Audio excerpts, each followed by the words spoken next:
Ever heard of the haunted lizard from Madagascar?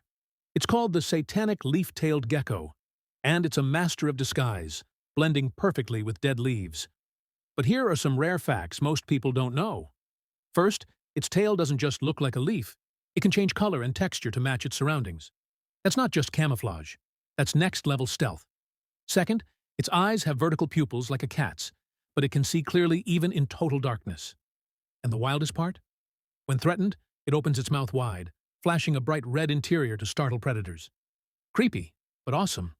It may be small and mysterious, but the Satanic leaf-tailed gecko proves nature's adaptation is on another level. Subscribe for more amazing facts.